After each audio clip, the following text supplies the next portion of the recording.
Hi, welcome back to the channel. In today's episode, I want to talk about a major new development in Russia's fuel crisis because the Russian government is now looking to give priority access to fuel to vehicles that deliver food to the country's biggest supermarket chains. Now, on the face of it, that might sound like a perfectly sensible administrative decision.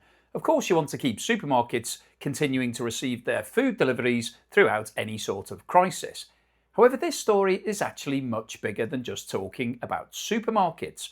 The Russian central bank has now warned that the ongoing fuel shortages will have a significant negative impact on the wider Russian economy, increasing inflation, slowing economic growth, and making it harder to reduce interest rates.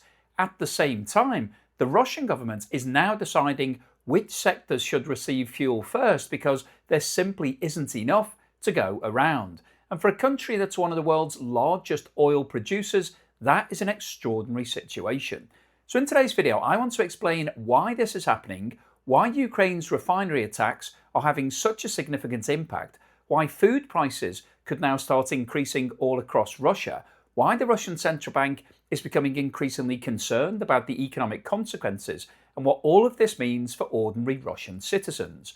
But before we get into all of that detail, if you're enjoying these videos, can you please give me a thumbs up and subscribe to the channel if you haven't done so already? And if you think this is an important story that deserves a wider audience, I'd really appreciate if you could hype the video. Just press that little hype symbol that's next to the thumbs up below this video. You can leave a comment as well, please, and let me know what your thoughts are because I'm always interested to keep abreast of what everybody's thinking. And it will also help me with the algorithm and let YouTube know that this is a story worth recommending to lots of different viewers. So let's get started. The latest announcements come from Russia's Deputy Prime Minister, Alexander Novak. He's confirmed that the government is discussing prioritising fuel supplies for vehicles delivering food products to the country's largest retail chains. The objective is straightforward.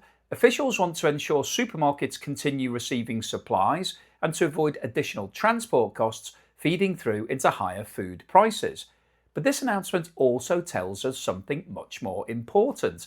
Governments only begin prioritising who receives fuel when there isn't enough available for everybody.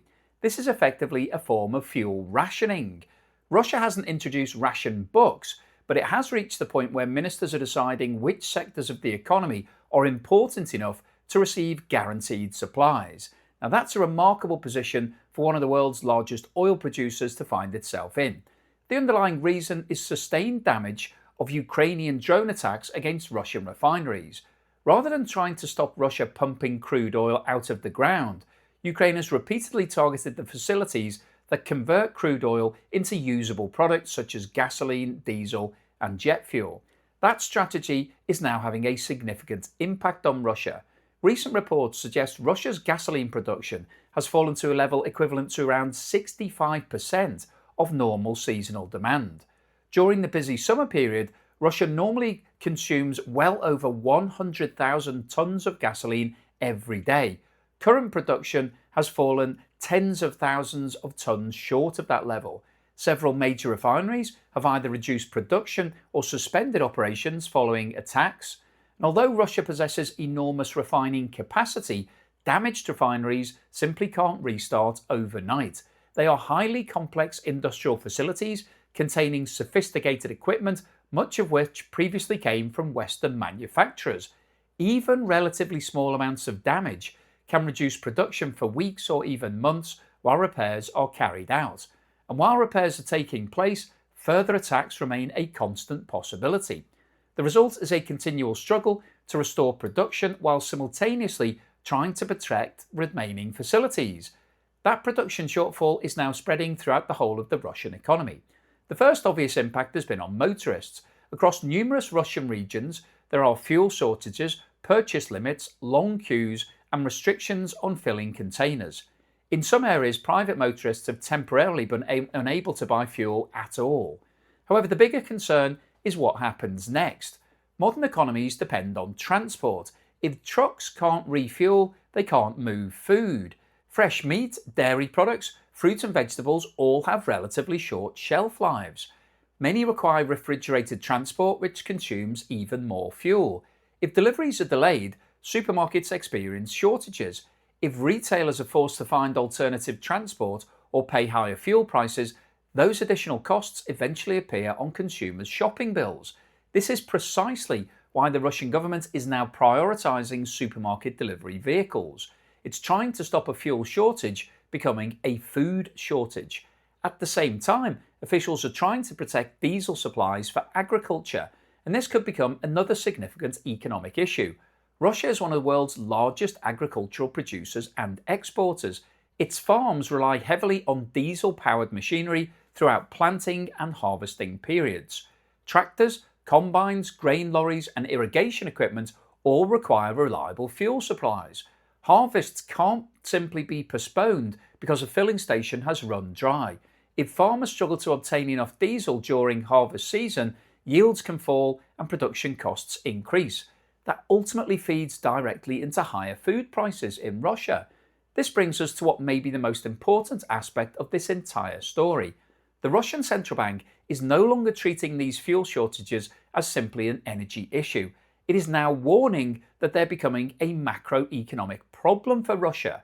The bank has said that reduced fuel production and rising fuel prices will slow economic growth while keeping inflation higher for longer. That is significant because inflation has already been one of the biggest challenges facing the Russian economy over the past few years. Fuel affects almost every single part of economic activity. Farmers have to pay more, manufacturers have to pay a higher price, so the construction companies, haulage firms, taxi operators, retailers, and eventually households will pay more for everything. As transport costs increase, almost everything becomes more expensive. The central bank has spent the last 2 years trying to bring inflation back under control by maintaining high interest rates.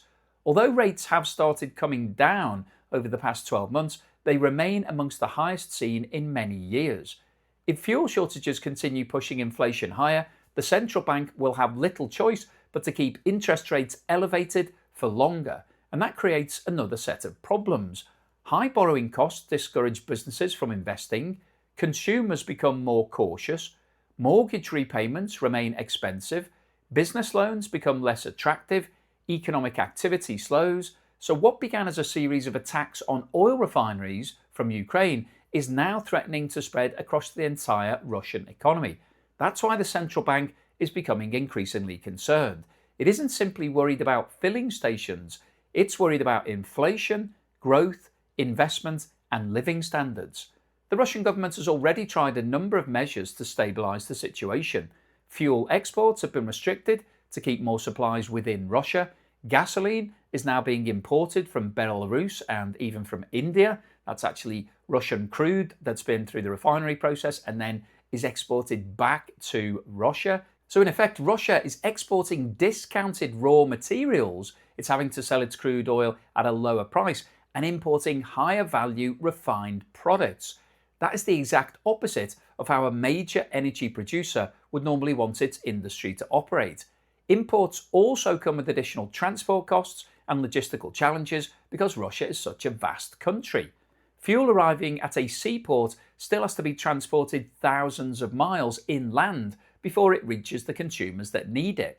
Officials have even discussed temporarily allowing lower quality fuel to increase supplies. Again, that demonstrates how serious this situation has become. Another important consequence is the loss of export revenue.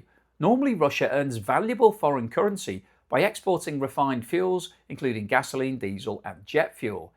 All of those are now under severe restrictions, and restricting those exports will help domestic supplies, but it reduces export earnings and tax revenues at a time when government spending remains exceptionally high because of the war in Ukraine. Every solution therefore creates another problem for Russia. Importing fuel costs money. Restricting exports reduces revenue. Allowing higher domestic prices increases inflation. Price controls risk creating even bigger shortages. So there are no easy answers for Russia here. The irony is impossible to ignore. Russia remains one of the world's largest oil producers. There is no shortage of crude oil beneath the ground in Russia. The problem is converting that crude into usable fuel and then distributing it efficiently around the country. That's where Ukraine appears to have identified a major vulnerability. Rather than targeting production wells and drilling sites, it's repeatedly targeted the refining system. The knock-on effects are now spreading through transport, agriculture, food distribution, inflation, and the wider Russian economy. Perhaps the most telling development of all is that the Russian government now feels the need to prioritise fuel for supermarket delivery vehicles, while the country's own central bank is warning that fuel shortages are becoming a threat to economic growth.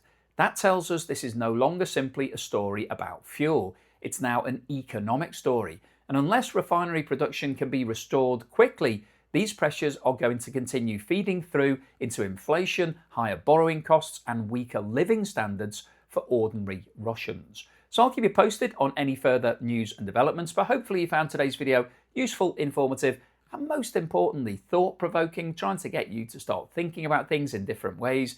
If you've liked what I've said, then please give me a thumbs up. Please subscribe to the channel if you haven't done so already. If you think this video was worth it, then please hit that hype button as well to help promote it to other viewers who maybe haven't seen my videos before or haven't seen this one. That I'd really appreciate if you could do that. Thank you so much to everybody that's helping me in other ways. If you've bought me a coffee or sent me YouTube super thanks or signed up as a patron or a member, thank you so much for that support. Really does help to keep me focused and making as many videos as I can. Really do appreciate it.